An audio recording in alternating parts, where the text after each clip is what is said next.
नमस्ते। इस सेशन में हम तीसरे अध्याय के सभी श्लोकों की गाइडेड चैंटिंग हिंदी व इंग्लिश अर्थ सहित देखेंगे। आप भी मेरे साथ चैंट कर सकते हैं।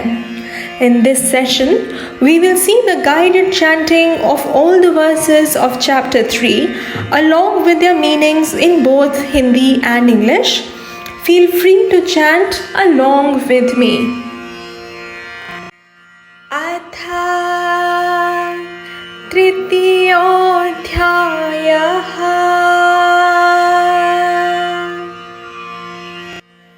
अर्जुन उवाच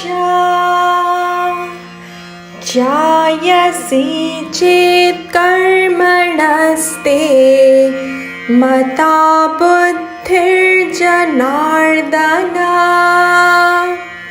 तत् किं कर्मणि घोरे मां नियोजयसि केशव। अब आप मेरे साथ बोल सकते हैं। You can please chant along with me. Arjuna uvacha jayasi chet karmanaste mata buddhirjanardana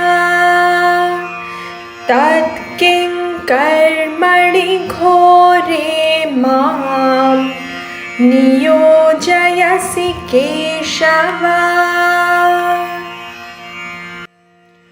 Arjun बोले, हे जनार्दन, अगर आप कर्म से बुद्धि यानी ज्ञान को श्रेष्ठ मानते हैं तो फिर हे केशव मुझे घोर कर्म में क्यों लगाते हैं। Arjun said, O Janardana, that is Krishna, if it be your opinion that wisdom is superior to action, then why do you urge me to do a horrible action, O Keshava? अर्थात अध्याय 3 की शुरुआत अर्जुन द्वारा किए गए प्रश्न से होती है जो अध्याय 2 में श्री कृष्ण द्वारा दिए गए शिक्षण पर आधारित है। दूसरे अध्याय में श्री कृष्ण ने आत्मविद्या यानी आत्मज्ञान के साथ शुरुआत की और इसकी महिमा पर खूब बल दिया। बीच बीच में उन्होंने अर्जुन को उठने और अपने कर्तव्य कर्म करने का भी आग्रह किया। अर्जुन यह सुनकर सोचते हैं कि इन दोनों के बीच शायद उनके पास विकल्प है, यानी वह इनमें से एक को चुन सकते हैं। हालांकि यहाँ यह ध्यान देना बहुत आवश्यक है कि कृष्ण का कभी भी यह मतलब नहीं था कि ये वैकल्पिक साधनाएं हैं और न ही उन्होंने ज्ञान योग और कर्म योग के समुच्चय की शिक्षा दी। उनका स्पष्ट अर्थ था कि कर्म योग पहला आवश्यक कदम है जो व्यक्ति को दूसरा चरण यानी ज्ञान योग के लिए तैयार करता है। यह ज्ञान योग ही मोक्ष का साक्षात साधन है। Meaning, chapter 3 begins with a question by Arjuna that is based on the teaching given by Sri Krishna in the second chapter. In second chapter, Sri Krishna started with Atmavidya, that is self-knowledge straight, and emphasized its glory throughout. In between, he also urged Arjuna to get up and do karma, that is actions as per one's duty. Arjuna, listening to these things, he has a choice between the two. However, it is very essential to note here that Krishna never meant that these are optional sadhanas, nor did he say that one needs to combine both Jnana Yoga or Karma Yoga. He clearly meant that Karma Yoga is the first essential step which prepares the person for the second step, that is Jnana Yoga, which alone is the direct means to ultimate freedom called moksha. व्यामिश्रेणेव वाक्येन बुद्धिं मोहयसीव मे तदेकौ वद निश्चित्य येन श्रेयोऽहमाप्नुयाम्। व्यामिश्रेणेव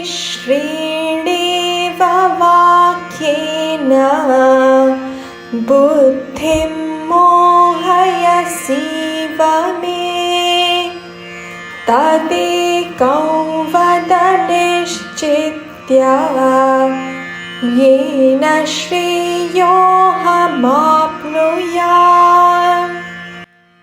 अर्जुन आगे श्री कृष्ण से कहते हैं कि आप इस मिश्रित वाक्य से मेरी बुद्धि को मोहित सा करते हैं, अतः आप उस एक मार्ग को निश्चित रूप से कहिए जिससे मैं परम श्रेय को प्राप्त कर सकूं। You appear to be confusing my mind as it were by a seemingly conflicting statement, says Arjuna to Krishna. Tell me for certain one of these by which I may attain the highest good. यानी अर्जुन वही सवाल जारी रखते हुए फिर पूछते हैं इस उम्मीद में कि वह अपने घोर कर्तव्य कर्म को जो उनके सामने है उसे छोड़ सीधा ज्ञान योग अपना सके। Thus, Arjun continues in this verse with the same question, hoping he can have an excuse from the action at hand which has fallen upon him as a duty, thinking he can bypass and straightaway renounce and get to Jnana Yoga. Shri Bhagavanuvacha Lokesmin द्विविधा निष्ठा पुरा प्रोक्ता मज्ञानघ ज्ञानयोगेन सांख्यानां कर्मयोगेन योगिना। अब आप मेरे साथ बोल सकते हैं। You can please chant along with me. Shri भगवानुवाच लोकेऽस्मिन् द्विविधा निष्ठा पुरा प्रोक्ता मया नघ ज्ञानयोगेन सांख्यानां कर्मयोगेन योगिना।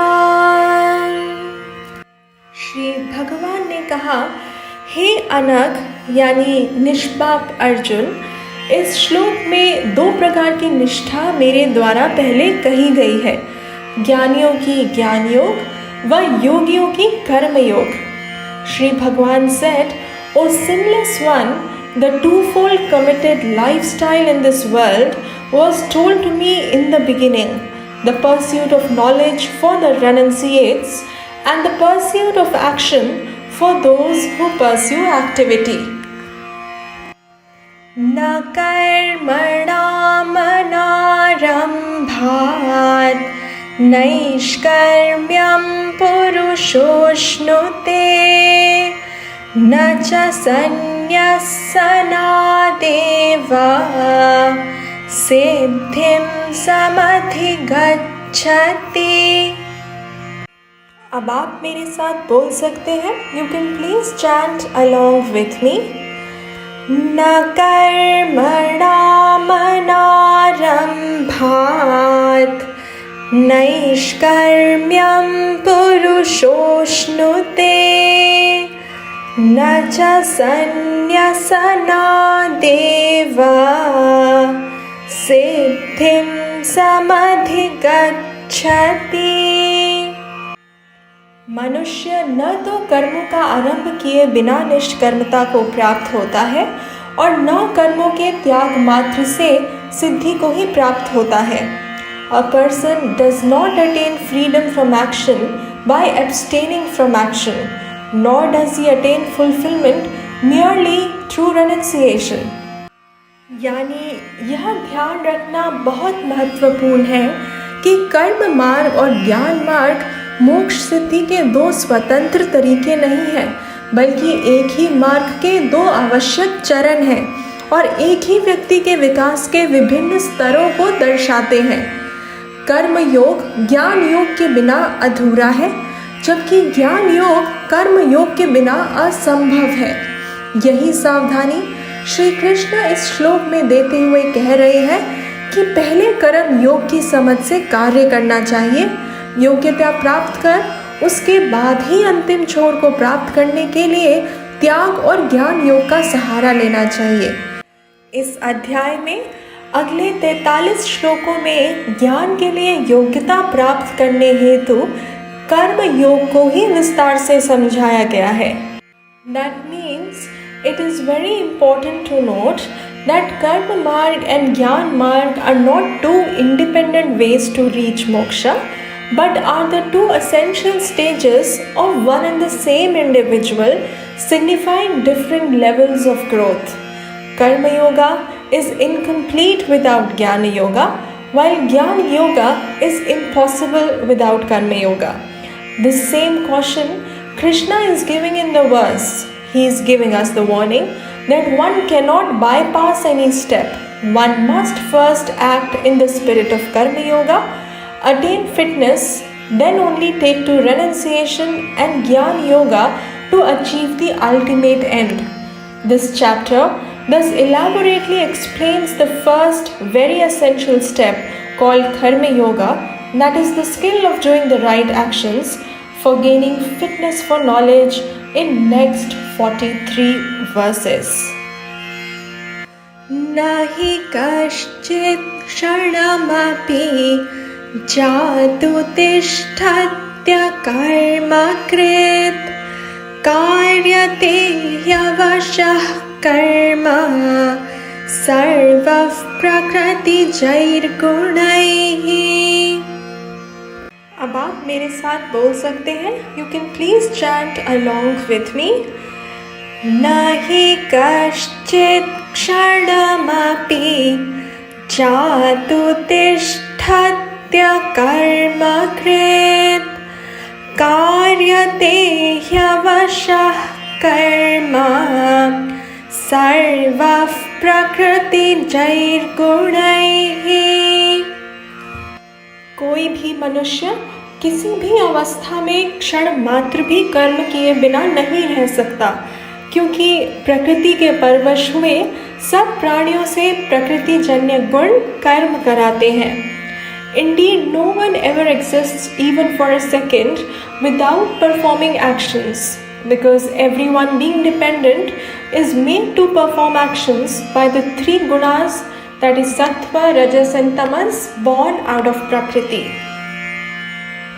Karmendriyani संयम्य यास्ते मनसा स्मरन् इंद्रियार्थान् विमूढात्मा मिथ्याचारस्य उच्यते।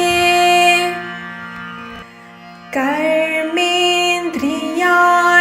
संयम्य या आस्ते मनसा स्मरन् इंद्रियार्थान् विमूढात्मा मिथ्याचारस्य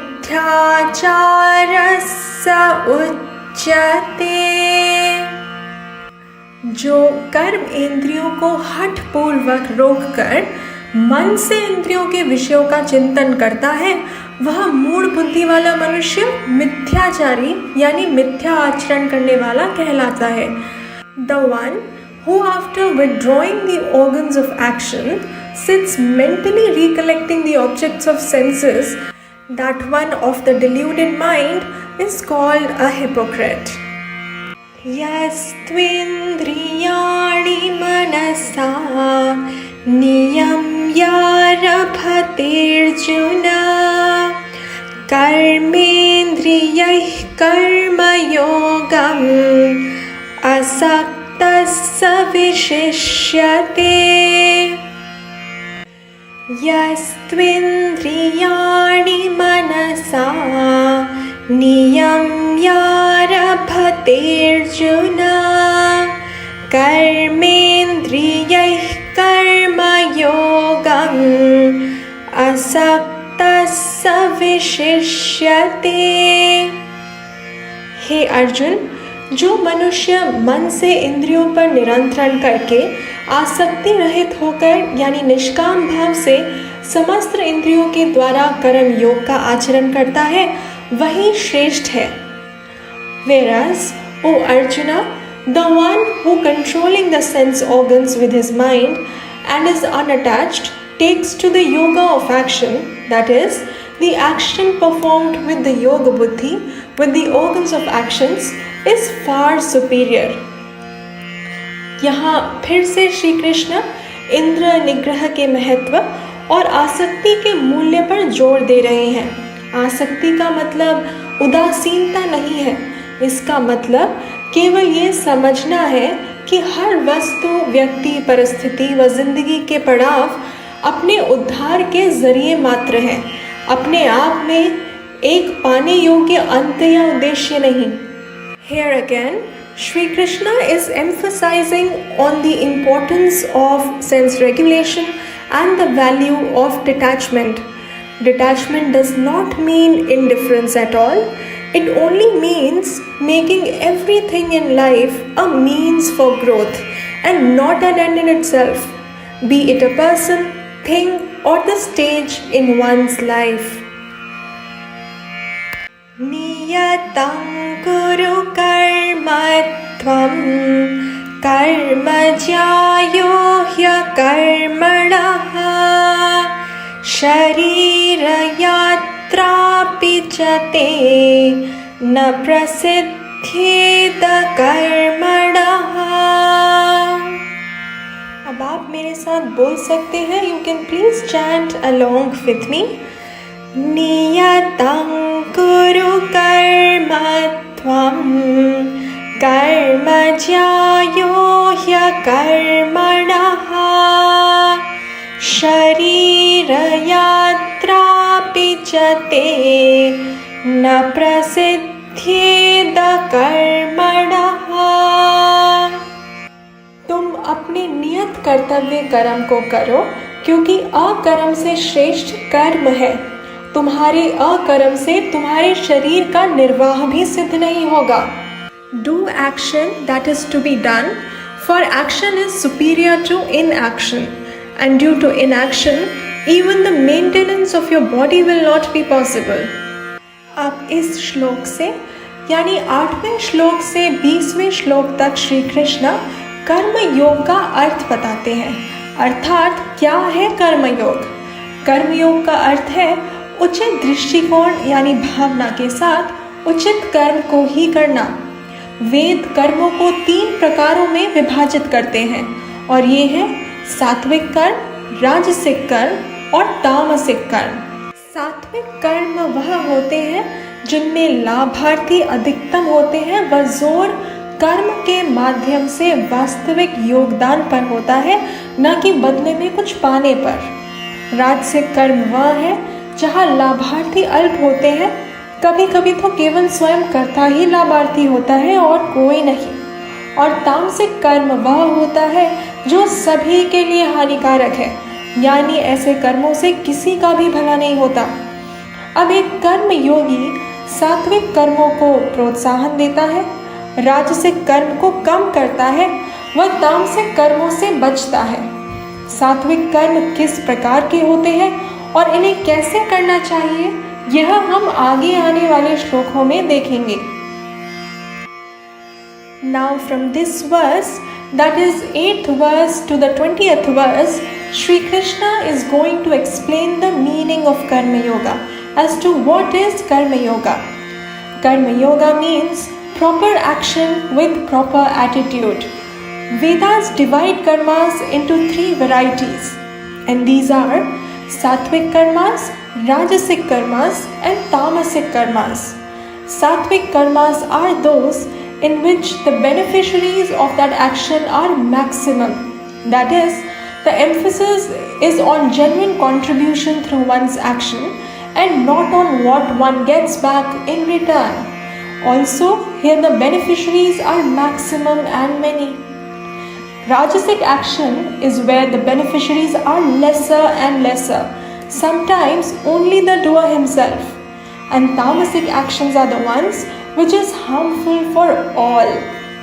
Now for a karma yogi, sattvic karmas are encouraged, rajasic karmas are reduced, and tamasic karmas are avoided by him. Now, what kind are these sattvic karmas and how does one do them? This is what we are going to see in the following verses. Yagyarthat karmanonyatra lokoyam karma bandhanaha tadartham karma kaunteya mukta sanga samachara. अब आप मेरे साथ बोल सकते हैं. You can please chant along with me. Yagyarthat karmanonyatra lokoyam karma bandhanaha tadartham karma kaunteya mukta sanga samachara. यज्ञ यानी कर्तव्य पालन के लिए किए जाने वाले कर्मों से अन्यत्र कर्म जो अपने लिए किए जाते हैं उसमें लगा हुआ मनुष्य कर्मों से बंधता है. इसलिए हे कुंती नंदन, तू आसक्ति रहित होकर उस यज्ञ के लिए ही कर्तव्य कर्म कर. This person who is enjoined to do action is bound by karma other than that performed for the sake of yajna. That is, other than the action performed as an offering to Ishvara. For this reason, O Kaunteya, being free from attachment, perform action for the sake of that yajna. यानी जैसे हमने पिछले श्लोक में देखा कि सात्विक कर्म सबसे श्रेष्ठ हैं. इन सात्विक कर्मों को ही निष्काम कर्म व यज्ञ की भावना से किए हुए कर्म भी कहते हैं. शास्त्र 5 यज्ञों का उल्लेख करते हैं जिन्हें पंच महायज्ञ कहा गया है. वह है पहला देव यज्ञ यानी अपने स्वयं के इष्ट यानी भगवान देवी देवताओं की नित्य पूजा व ध्यान. दूसरा पितृ यज्ञ अर्थात पूर्वजों का पूजन यानी नियमित श्राद्ध व तर्पण. इन्हें बड़ों का हमेशा आदर करने के रूप में भी समझा जा सकता है. तीसरा ब्रह्म यज्ञ व ऋषि यज्ञ यानी वेदों का अध्ययन, उपनिषद, गीता, महाभारत आदि का पारायणम.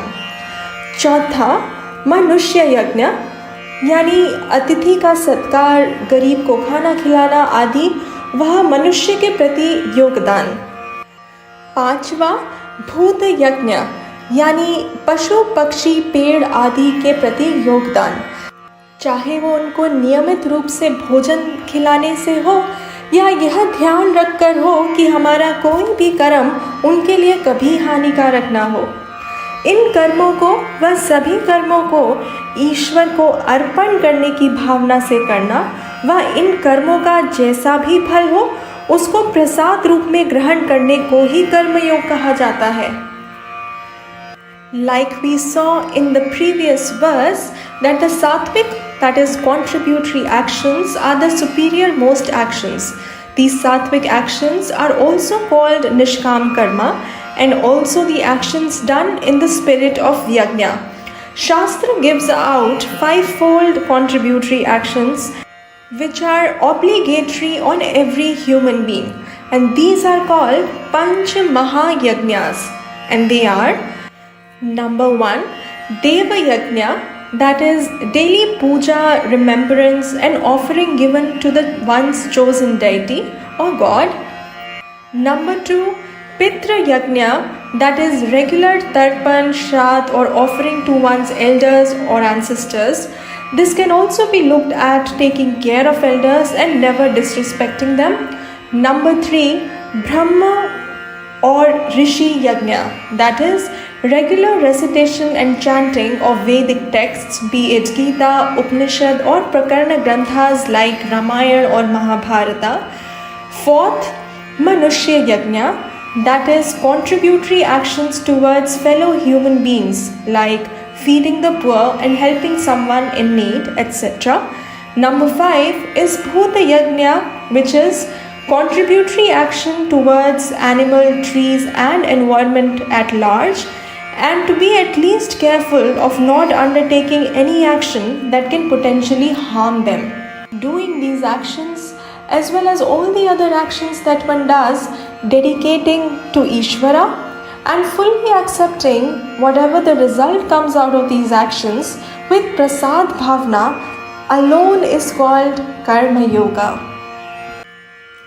Saha yajñāv praja srishtva purovacha prajapatihi anena prasavishyatvam ईशवोस्त्विष्ट कामधुक्।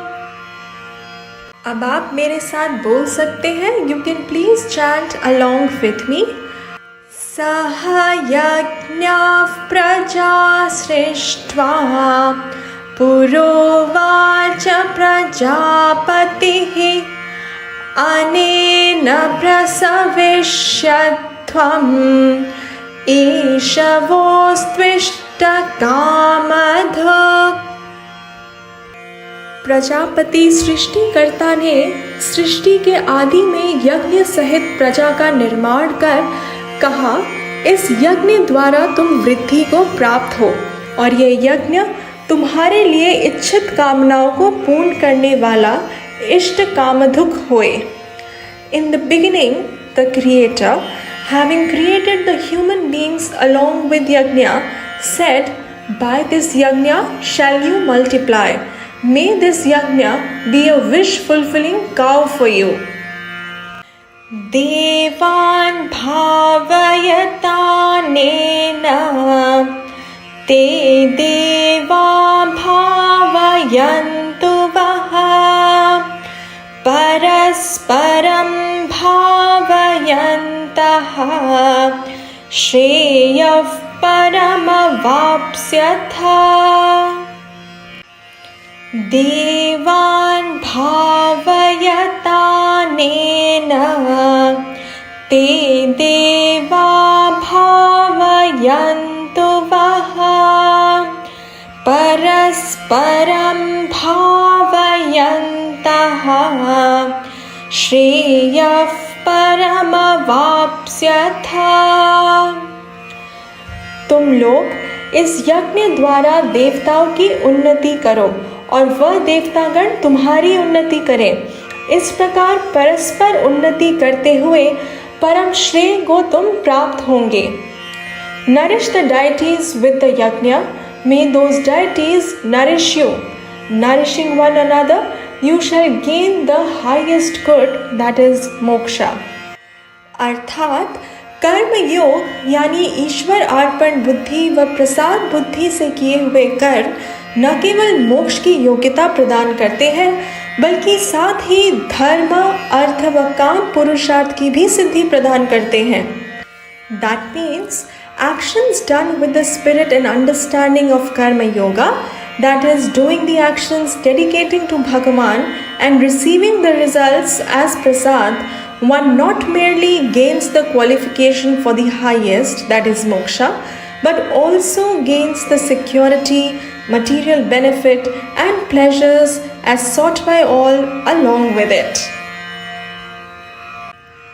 Ishtan bhogan hi vo devaha dasyante yajna bhavitaha तैर्दत्तान प्रदायैभ्यः यो भुङ्क्तेस्तेन एव सः।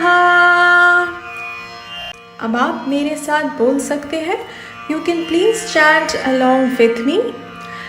इष्टान भोगान हि वो देवाः दास्यन्ते यज्ञभाविताः तैर्दत्तान प्रदायैभ्यः यो भुङ्क्तेस्तेन एव सः। यज्ञ द्वारा पोषित देवतागण तुम्हें इष्ट भोग प्रदान करेंगे। उनके द्वारा दिए हुए भोगों को जो पुरुष उनको दिए बिना ही भोगता है वह निश्चय ही चोर है। Being nourished by sacrifices, the gods will indeed give you the desired objects.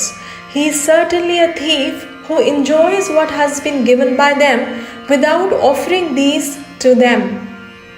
Yajñashishtashinas santaha मुच्यते सर्वकिल्बिषैहि भुञ्जते ते त्वघं पापाः ये पचन्त्यात्मकारणात्। अब आप मेरे साथ बोल सकते हैं। You can please chant along with me. यज्ञशिष्टाशिनः सन्तः मुच्यन्ते सर्वकिल्बिषैः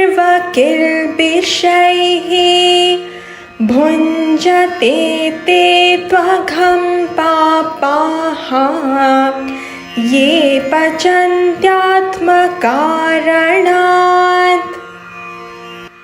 यज्ञशेष यानी योग का अनुभव करने वाले श्रेष्ठ मनुष्य संपूर्ण पापों से मुक्त हो जाते हैं, परंतु जो केवल अपने लिए ही पकाते अर्थात सब कर्म करते हैं वे लोग तो पाप का ही भक्षण करते हैं। Those who eat having first offered the food to the Lord are released from impurities, whereas those sinful people who only cook for themselves eat papa, as in sin. इस प्रकार यह श्लोक फिर से उजागर कर रहा है कि जो कुछ भी हम जीवन में आनंद लेते हैं, भोगते हैं, वह केवल ईश्वर को अर्पण करने के बाद ही भोगना चाहिए, अर्थात ईश्वर को अर्पण कर उनकी कृपा को स्वीकार किए बिना नहीं। दूसरे शब्दों में वह वास्तव में भगवान का उपहार रूप है और केवल ईश्वर के प्रसाद के रूप में ही उसे देखना चाहिए। Thus the verse is highlighting again that anything and everything that we enjoy or consume in this life should be consumed only after offering it to Ishvara. That is, it should not be enjoyed without acknowledging Ishvara's grace. In other words, it actually is Bhagwan's gift only and should be looked upon as Ishvara's prasad and then consumed.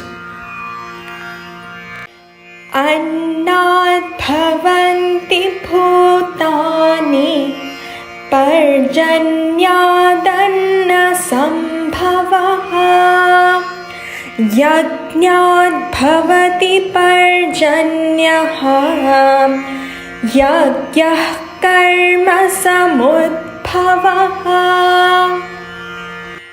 अन्नात् भवन्ति भूतानि पर्जन्यादन्न सम्भवः यज्ञात् भवति पर्जन्यः यज्ञः कर्म समुद्भवः। समस्त प्राणी अन्न से उत्पन्न होते हैं। अन्न की उत्पत्ति पर्जन्य यानी वर्षा से और वर्षा की उत्पत्ति यज्ञ से व यज्ञ कर्मों से उत्पन्न होता है। From food are born the creatures. The origin of food is from rainfall. Rainfall originates from sacrifice, that is punya, born out of sacrifice, and sacrifice has action as its origin. Karma brahmodbhavo vidhi ब्रह्माक्षरसमुद्भवं तस्मात् सर्वगतं ब्रह्म नित्ययज्ञे प्रतिष्ठितम्। कर्म ब्रह्मोद्भवो विद्धि ब्रह्माक्षरसमुद्भवम् तस्मात् सर्वगतं ब्रह्म नित्ययज्ञे प्रतिष्ठितम्। कर्म की उत्पत्ति ब्रह्मा जी से होती है और ब्रह्मा जी अक्षर तत्व से व्यक्त होते हैं, इसलिए सर्वव्यापी ब्रह्मा सदा ही यज्ञ में प्रतिष्ठित है।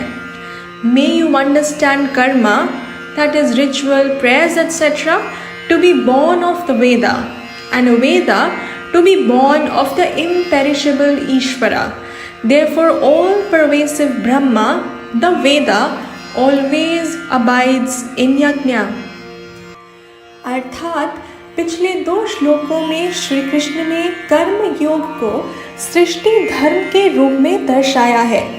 ईश्वर सृष्टि ईश्वर द्वारा निर्धारित निर्दोष व्यवस्था व नियमों पर संतुलित है। वह कर्म योग के माध्यम से ही सृष्टि का संतुलन बना रहता है, यानी कि 5 महायज्ञ पर आधारित जीवन शैली पर, जिसे पिछले श्लोकों में दर्शाया गया था। इस पूरी सृष्टि व्यवस्था में अकेला मनुष्य ही महान स्वतंत्र इच्छा से संपन्न है और इसी कारण मनुष्य का इस स्वतंत्रता का उपयोग जिम्मेदारी से करना बहुत अनिवार्य है। Meaning, in the previous 2 verses, Krishna presented Karma Yoga as Srishti Dharma, the order of creation.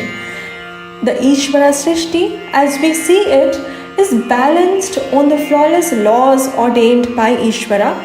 Through Karma Yoga alone, the harmony of creation is essentially maintained, based on the harmonious lifestyle abiding and upholding the Panch Mahayajnas as mentioned before. Human being alone in this creation is endowed with a great free will, and thus it is very essential that he uses it wisely and very responsibly.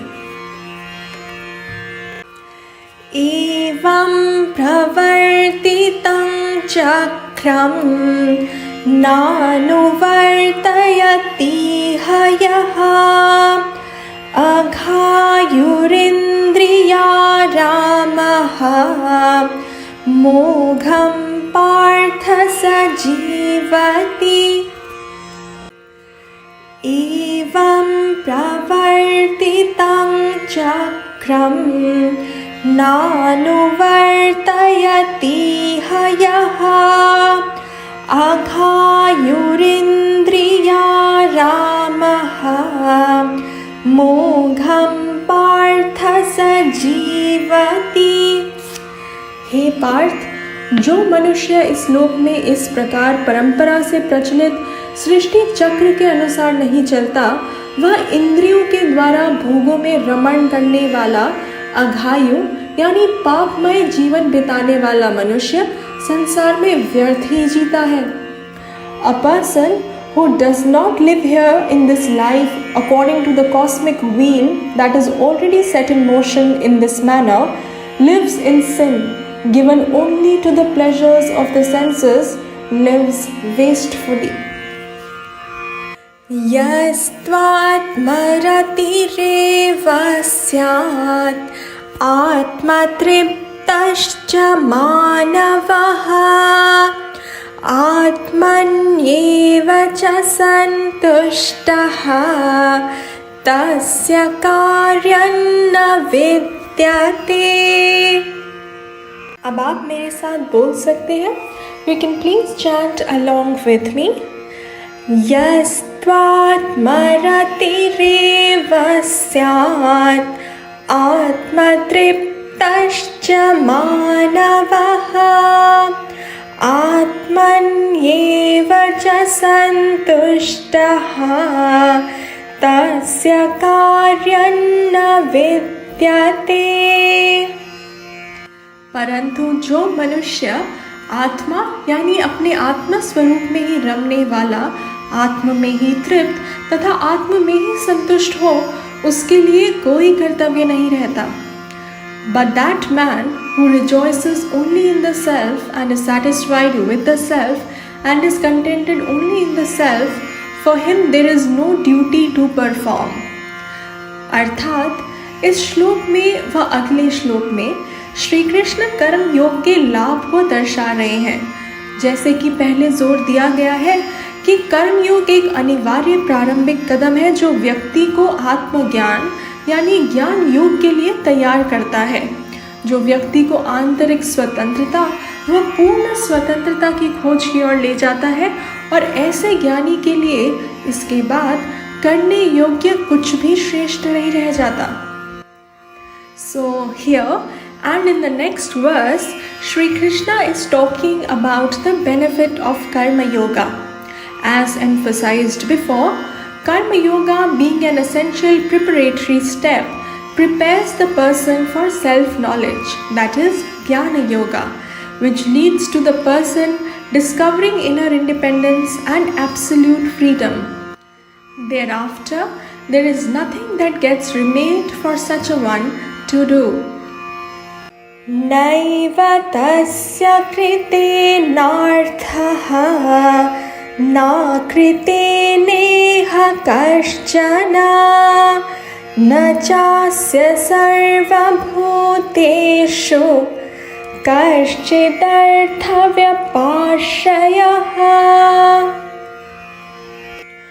Naiva tasya krite narthaha na krite neha kaschana na chasya sarva bhuteshu kaschidhartha vyapashayaha.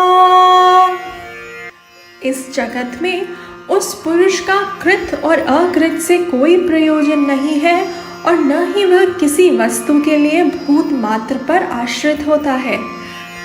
Meaning, for that person who revels in the self, there is indeed no purpose in this world for doing or not doing any action, nor does such a person depend on any being for any object whatsoever.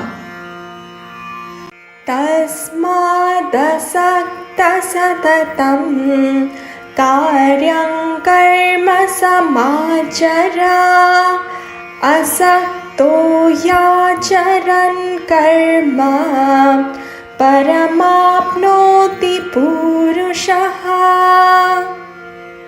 आप मेरे साथ बोल सकते हैं. You can please chant along with me. Tasmadasakta satatam karyam karma samachara asakto yacharan karma paramapnoti purushaha.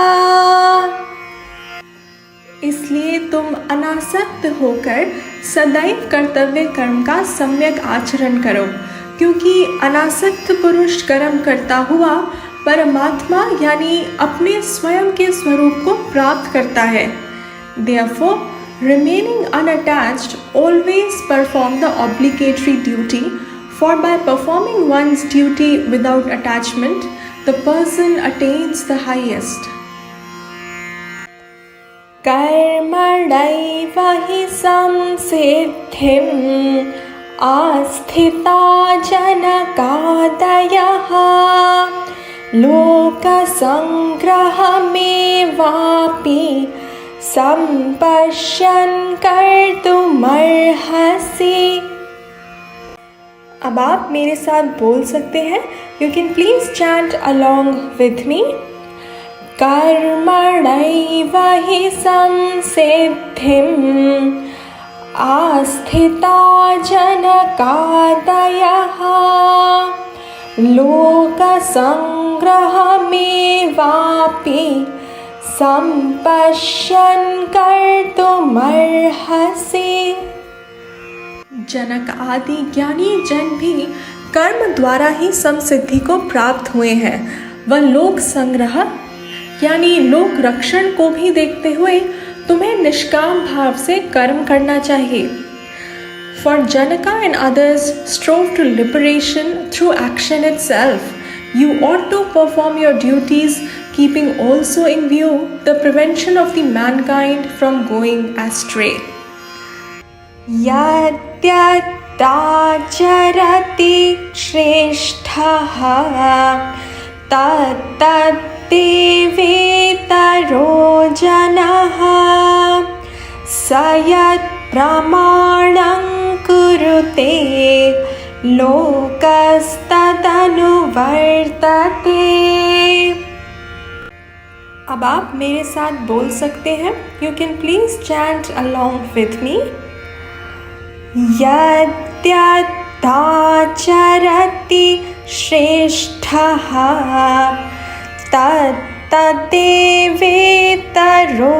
जनः स यत्प्रमाणं कुरुते लोकस्तदनुवर्तते।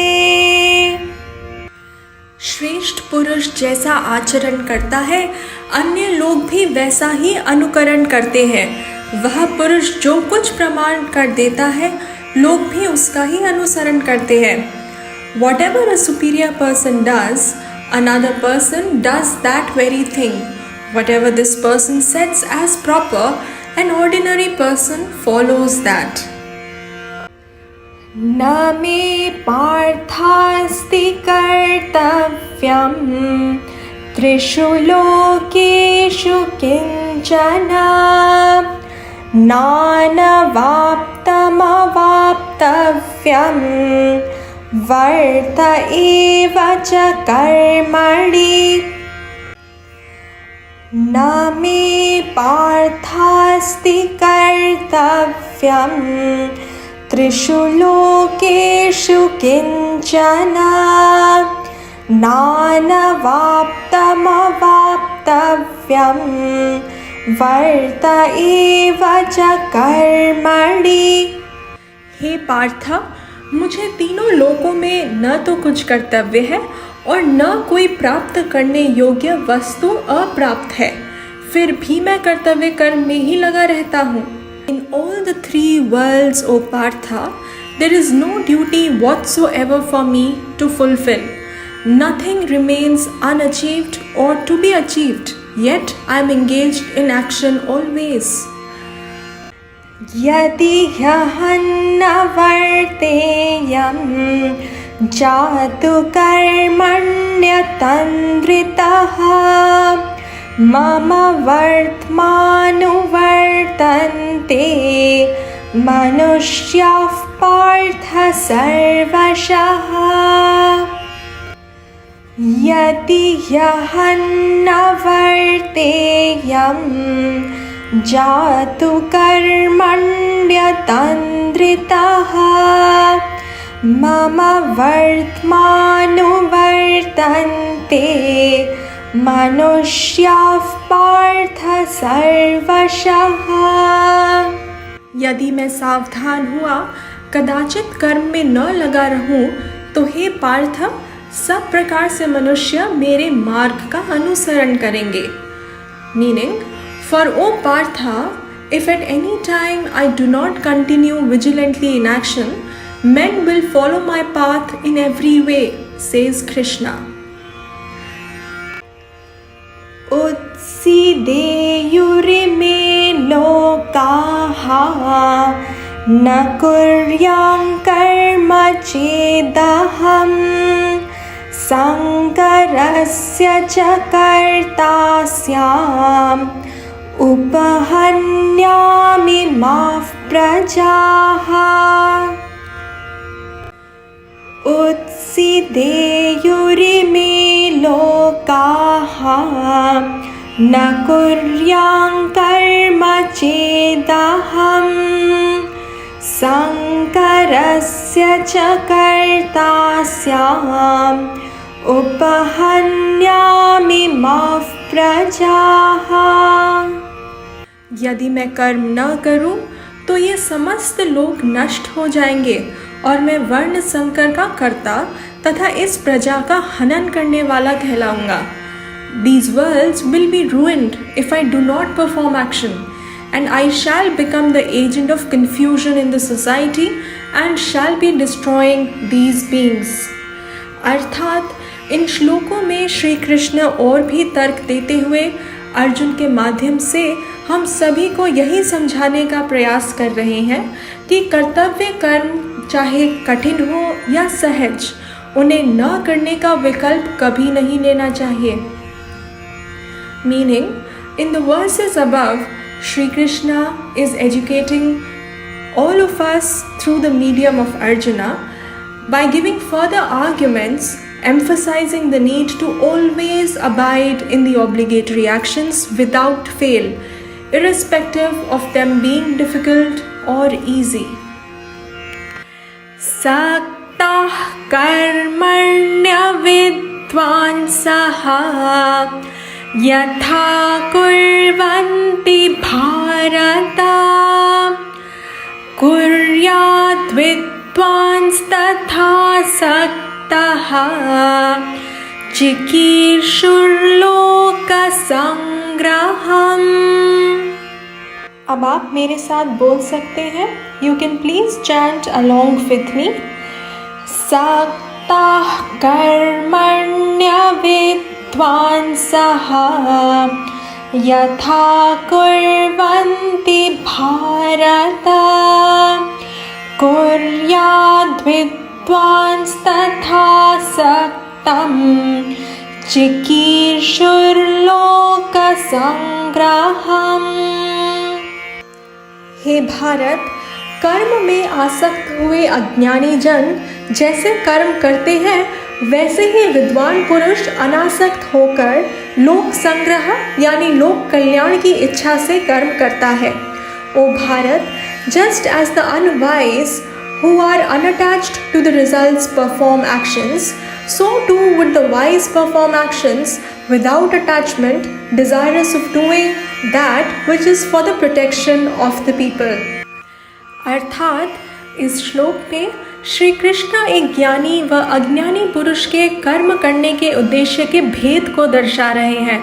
अज्ञानी पुरुष का कर्मों में उचित प्रयोजन मन की सफाई यानी चित्त शुद्धि व ज्ञान योग्यता को प्राप्त करना दर्शाया गया है, जबकि ज्ञानी पुरुष समाज के उद्धार व एक आदर्श के रूप में प्रस्तुत हो अज्ञानी पुरुष को कर्म करने की प्रेरणा देता है। Meaning, in this verse, Sri Krishna is showing the difference between Jnani, that is the wise one, and Ajnani Purush, the unwise one, with respect to the purpose of doing actions. An unwise one does the actions in order to gain qualification for knowledge, whereas the wise one does actions to uplift and protect the people by encouraging them to do the right actions in the right manner. Na बुद्धिभेदं जनयेद् अज्ञानां कर्मसङ्गिनां जोषयेत् सर्वकर्माणि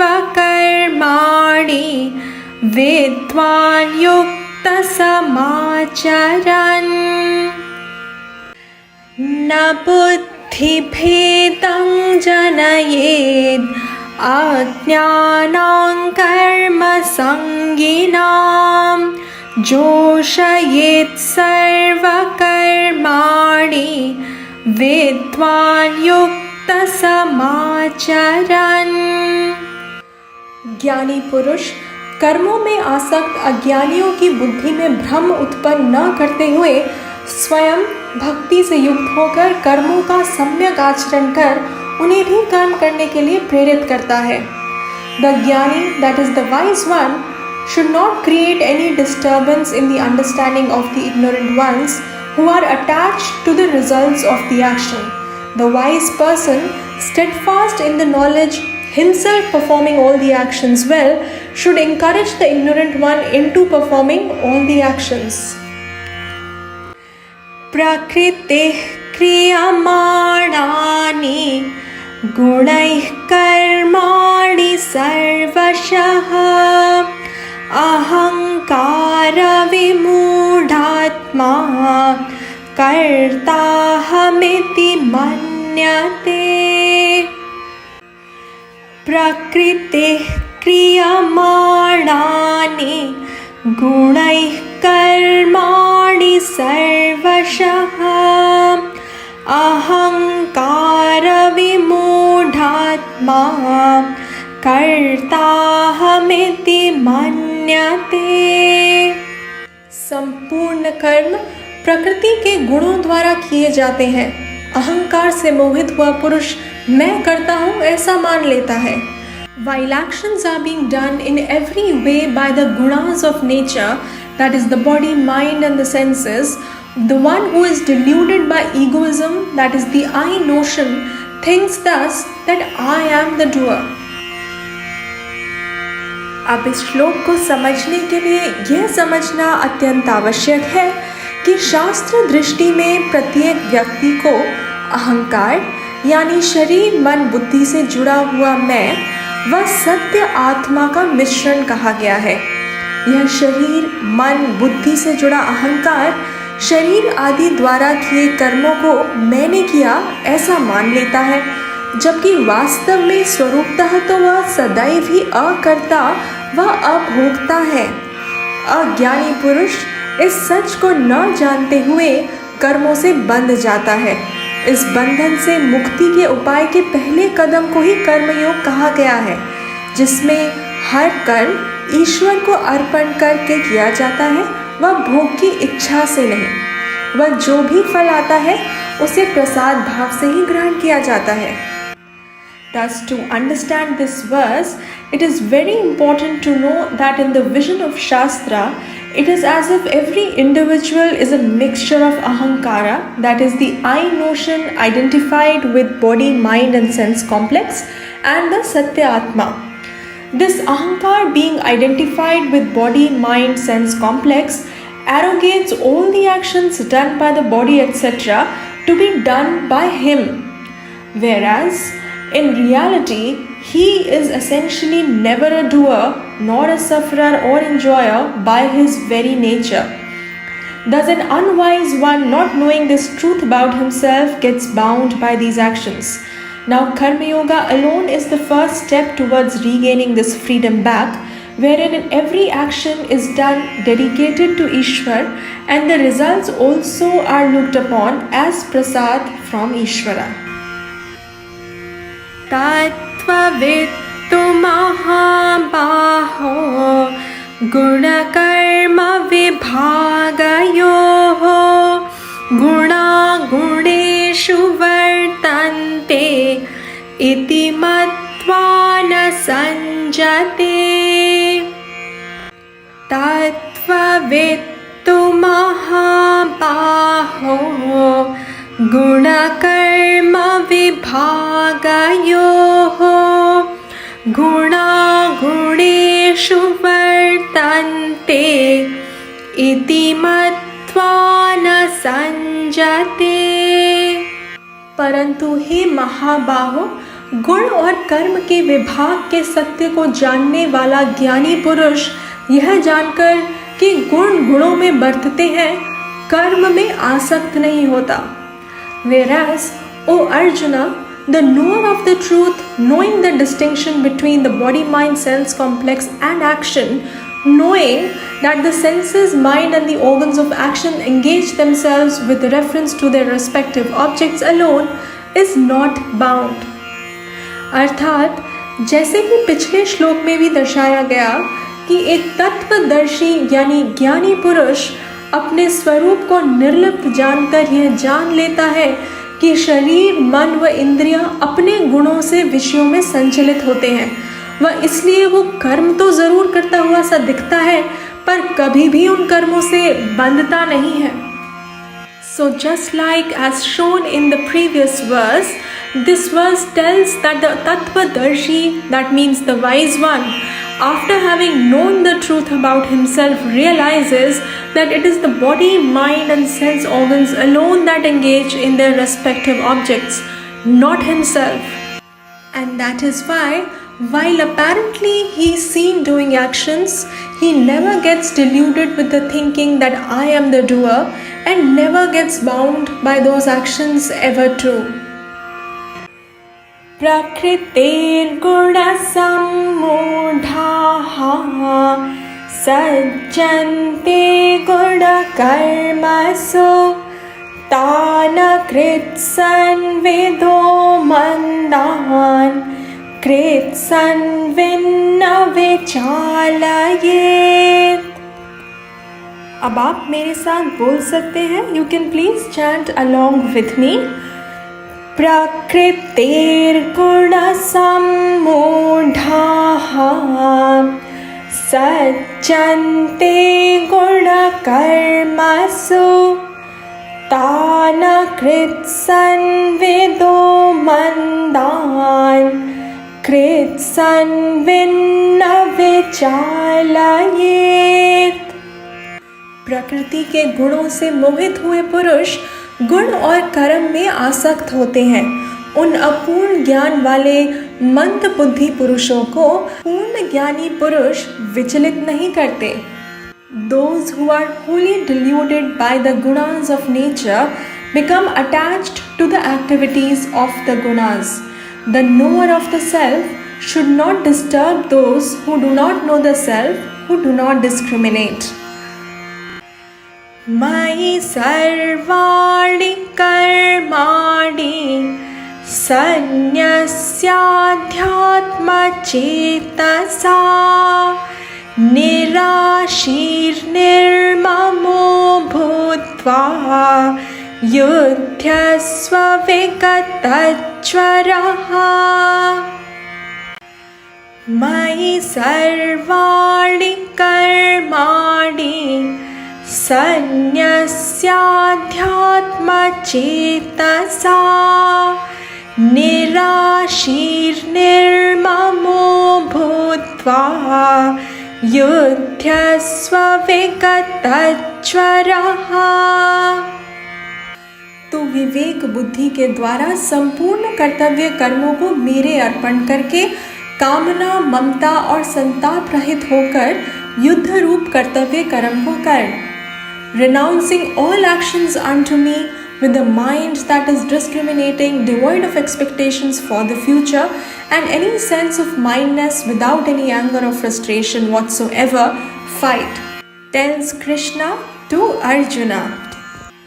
इस प्रकार यह श्लोक अध्याय का बहुत ही महत्वपूर्ण श्लोक है जो कर्म योग को कर्मों में 5 अनुशासन के रूप में परिभाषित करता है। इस श्लोक में श्री कृष्ण इन 5 नियमों को दर्शाते हैं। पहला, विवेक बुद्धि से कर्म करना, अर्थात अच्छी तरह से विचार विमर्श करना कि मानव जीवन का उद्देश्य स्वतंत्रता यानी मोक्ष है और हमारे कर्म इसी अंत के साधन मात्र हैं। दूसरा, सभी कार्यों को ईश्वर को अर्पण कर पूजा में परिवर्तित करना, जिसे ईश्वर अर्पण बुद्धि भी कहा गया है। तीसरा, परिणाम के प्रति चिंतित ना होते हुए जैसा भी परिणाम हो उसे प्रसाद भाव से ग्रहण करना। चौथा, अपने आप को ईश्वर के हाथों में एक साधन मात्र जानकर विनम्रता के साथ कर्म करना व मम भाव यानी अहंकार के साथ नहीं। व पांचवा, बिना किसी तनाव या चिंता के अनिवार्य कर्मों को करना, लेकिन समत्व भाव यानी समभाव की भावना से। इन 5 नियमों को ध्यान में रखकर पूरी सतर्कता से कर्मों को करने को ही कर्मयोग कहा गया है। Thus this verse is a very essential verse of the chapter. In this verse, Shri Krishna defines Karma Yoga as a 5-fold discipline in action, and they are: number 1, doing actions with discrimination, that is using Viveka Buddhi, meaning having discerned well that the purpose of human life is freedom, moksha, and actions are undertaken as the means to this end alone. Number 2, converting one's work or actions into worship by offering all actions to Ishvara, which is also referred to as developing Ishwar Arpan Buddhi. Number 3, not being overly concerned or focused on the results of the actions, but having the prasad bhav towards them, meaning taking the results with full acceptance whatever they are. Number 4, doing the actions with humility by being an instrument in the hands of Ishvara and not with arrogance or egoism.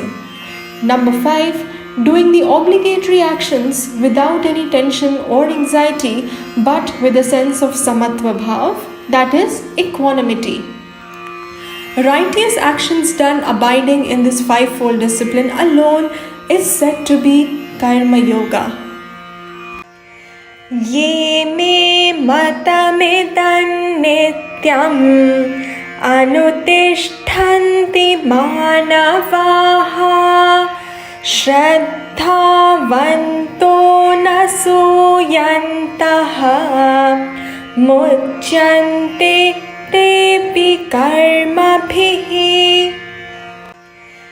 ये मे मतमिदन्नित्यम् अनुतिष्ठन्ति मानवाः श्रद्धावन्तो न सूयन्तः मुच्यन्ते तेऽपि कर्मभिः।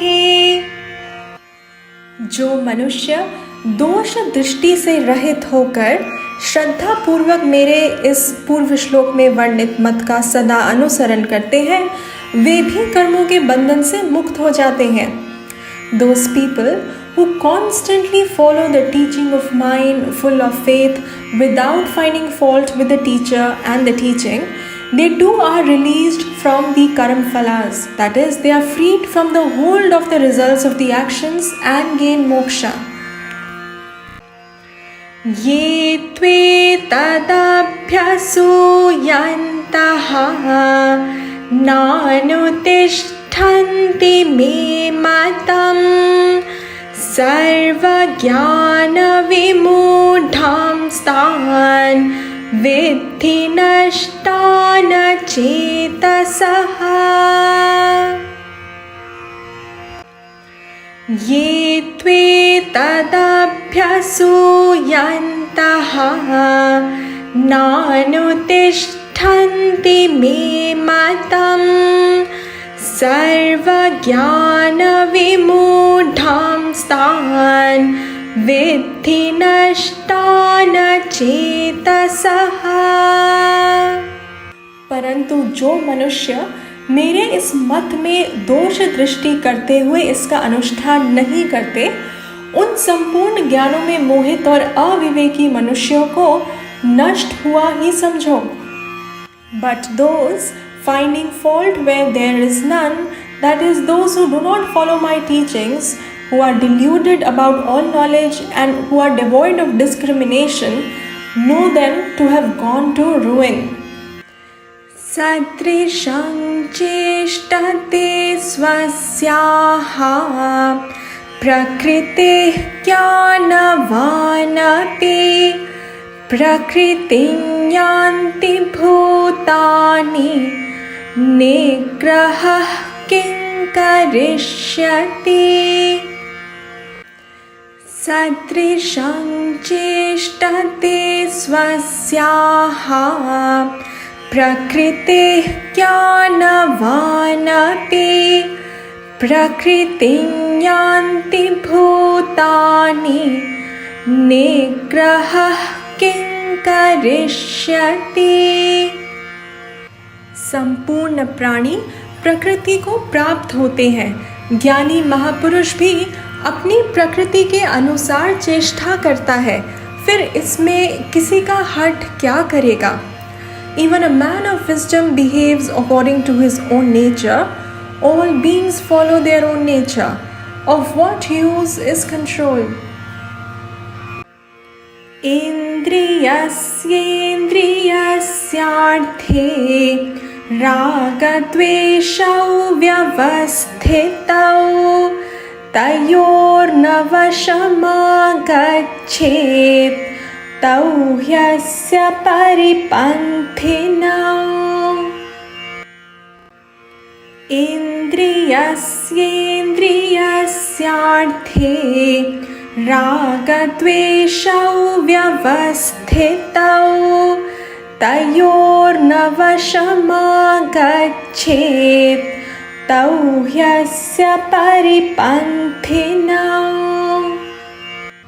प्रत्येक इंद्रिय के प्रत्येक विषय में मनुष्य के राग और द्वेष यानी अनुकूलता और प्रतिकूलता से उत्पन्न राग और द्वेष स्थित हैं। मनुष्य को उन दोनों के वश में नहीं होना चाहिए, क्योंकि वे दोनों ही इसके शत्रु ही हैं, अर्थात पारमार्थिक मार्ग में विघ्न डालने वाले शत्रु। There is attachment and aversion with respect to every sense object. One must not come under the spell of these two, as they are one's enemies. Shreyan swadharmo vigunaha paradharmat swanushthitat स्वधर्मे निधनं श्रेयः परधर्मो भयावहः श्रेयान् स्वधर्मो विगुणः परधर्मात् स्वनुष्ठितात् स्वधर्मे निधनं श्रेयः परधर्मो भयावहः। सम्यक प्रकार से अनुष्ठित परधर्म की अपेक्षा गुण रहित स्वधर्म का पालन श्रेयस्कर है। स्वधर्म में मरण तक कल्याणकारक है, किंतु परधर्म भय को देने वाला है। One's own duty, though however defective, is superior to another's duty well performed. Even death is better while engaged in one's own duty, as another's duty is fraught with fear. Arjuna uvacha atha kena prayukto yam papam charati purushaha अनिच्छनपि वार्ष्णेया Baladev नियोजितः। Arjun उवाच अथ केन प्रयुक्तोऽयं पापं चरति पुरुषः अनिच्छनपि वार्ष्णेया बलादेव नियोजितः। अर्जुन ने कहा, हे वार्ष्णेय, फिर यह पुरुष बलपूर्वक बाध्य किए हुए के समान अनिच्छा होते हुए भी, यानी जानते बूझते हुए भी, किसके द्वारा प्रेरित होकर पाप का आचरण करता है? Arjuna said, now then, O Krishna, impelled by what does this man commit sin even against his wish, being constrained by force as it were? Shri Bhagavanuvāca Kāma esha krodha eshaha rajo guna samudbhavaha mahashano mahapapma विध्येनमिह वैरिणम्। श्रीभगवानुवाच काम एष क्रोध एषः रजो गुणसमुद्भवः महाशनो महापाप्मा विध्येनमिह वैरिणम्। श्री भगवान बोले, रजोगुण से उत्पन्न हुआ यह काम ही क्रोध है। यह महाशना यानी जिसकी भूख बहुत बड़ी हो और महापापी है। इसे ही तुम यहाँ यानी इस जगत में शत्रु जानो। The blessed Lord said that this desire, this anger born of the Rajoguna is the great devourer and a great sinner. Know this to be your enemy here in this world. धूमेनाव्रियते वह्निः यथा दर्शो मलेन च यथोल्बेनावृतो गर्भः तथा तेनेदमावृतम्।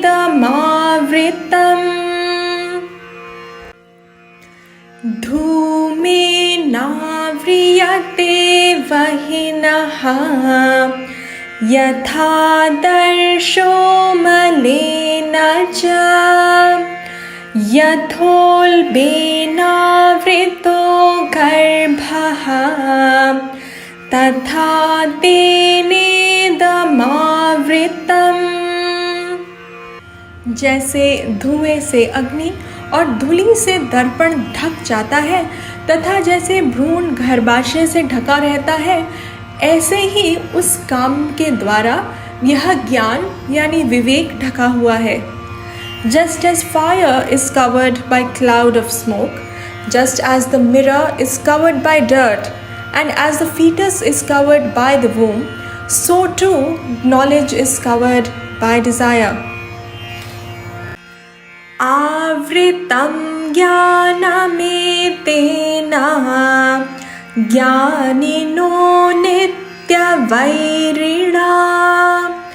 कामरूपेण कान्तेय दुष्पूरेणानलेन च। आवृतं ज्ञानमेतेन ज्ञानिनो नित्यवैरिणा कामरूपेण कान्तेय दुष्पूरेणानलेन च। और हे कुंती नंदन, इस अग्नि के समान कभी तृप्त न होने वाली और विवेकियों के नित्य वैरी यानी दुश्मन रूप इस काम के द्वारा मनुष्य का विवेक ढका हुआ है। O son of Kunti, knowledge is thus covered by this constant enemy of the wise in the form of desire, which is an insatiable fire.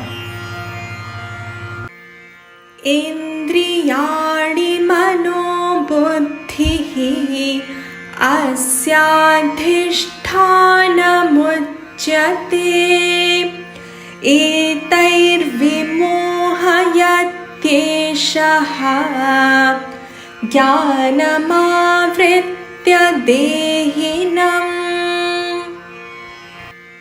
इन्द्रियाणि मनो बुद्धिः अस्याधिष्ठानमुच्यते एतैर्विमोहयत्येषः ज्ञानमावृत्य देहिनम्। इंद्रिय, मन और बुद्धि इस काम के वासस्थान कहे गए हैं। यह काम इन इंद्रिय, मन और बुद्धि के द्वारा ज्ञान को ढककर देह अभिमानी मनुष्य को मोहित करता है। Its location, meaning desire's location or karma's location, is said to be the senses, mind and the intellect. With these, it deludes the person by covering his or her wisdom. तस्मात्त्वमिन्द्रियाण्यादौ नियम्य भरतर्षभ पाप्मानं प्रजहिह्येनं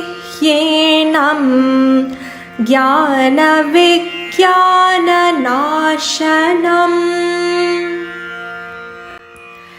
तस्मात्त्वमिन्द्रियाण्यादौ नियम्य भरतर्षभ पाप्मानं प्रजहिह्येनं ज्ञानविज्ञाननाशनम्।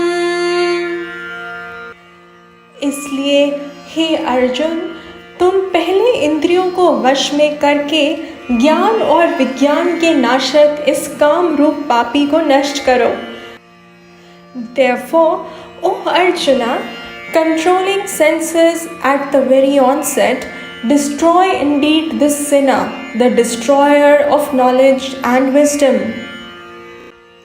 Indriyani pararyahuh indriyebhyah param manah manasastu para buddhihi यो बुद्धिः परतस्तु सः इन्द्रियाणि पराण्याहुः इन्द्रियेभ्यः परं मनः मनसस्तु परा बुद्धिः यो बुद्धिः परतस्तु सः।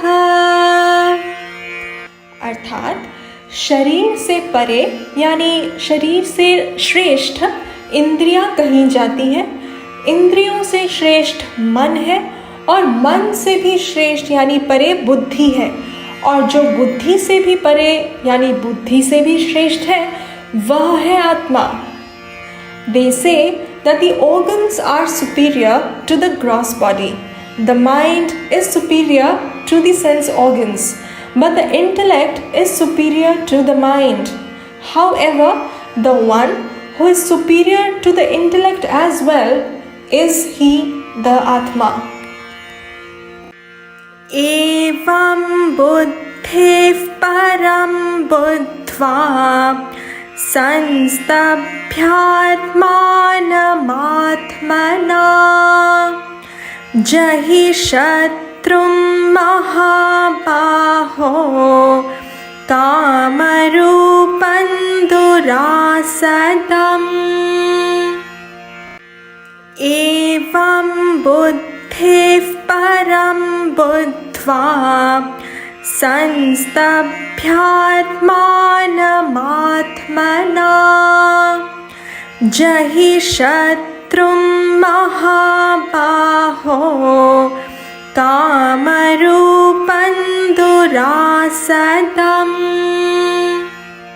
इस प्रकार बुद्धि से परे शुद्ध आत्मा को जानकर आत्मा के द्वारा यानी बुद्धि के द्वारा आत्मा को वश में करके यानी मन को वश में करके हे महाबाहो तुम इस दुर्जय कामरूप शत्रु को मारो।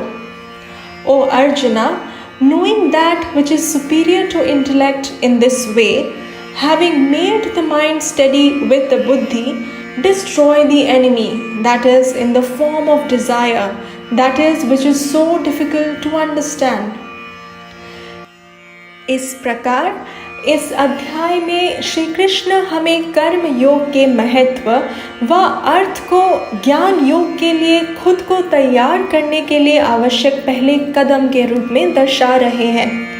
हमें पहले अपनी दुर्वासना यानी अधार्मिक इच्छाओं को शुभ वासनाओं में यानी धार्मिक सद्गति प्रदान करने वाली इच्छाओं तक समझदारी से सीमित करने का प्रयास करना चाहिए और फिर इन्हें कर्म योग की भावना से करना चाहिए, जैसा कि इस अध्याय के 30वें श्लोक में बताया गया है।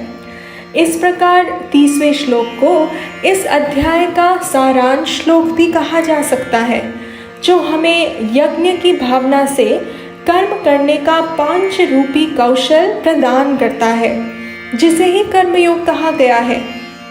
यह काम रूपी इच्छाएं ही है जो व्यक्ति के ज्ञान को व उसकी शांति और प्रकृति दोनों को छीन लेती हैं। एक बार जब राग द्वेष से पैदा हुआ काम कर्म योग के माध्यम से कमज़ोर हो जाता है, तब ज्ञान योग के माध्यम से हम अपने वास्तविक स्वरूप की खोज कर सकते हैं, जो अंततः व्यक्ति को पूर्ण स्वतंत्रता और खुशी देता है, जिसे ही हर इंसान अनिवार्य रूप से ढूंढ रहा है। This way, in this chapter, Shri Krishna shows us the importance and meaning of Karma Yoga as an essential first step required to prepare oneself for Jnana Yoga. We must make the effort to first reduce the Durvasanas, as in the unrighteous desires, to Shuddha Vasanas, as in righteous, dharmic, growth-inducing desires with discrimination, and then do them in the spirit of Karma Yoga as explained in the chapter and also in the 30th verse specially of this chapter. 30th verse thus is also said to be the summary verse of this chapter, giving us the 5-fold skill to do karma in the spirit of yajna, which alone is called Karma Yoga. It is the kama, desire alone, that clouds the knowledge of the person, robbing him of his peace and progress. Once desires born out of raga and dvesha become weak, we can then discover our true nature through Jnana Yoga, which finally gives the person absolute freedom and happiness that every human being is essentially looking for. Om Tat Sat Iti Srimad Bhagavad Gitasu Upanishadsu Brahma Vidyayam Yoga Shastre Shri Krishna Arjuna Samvade Karma Yogo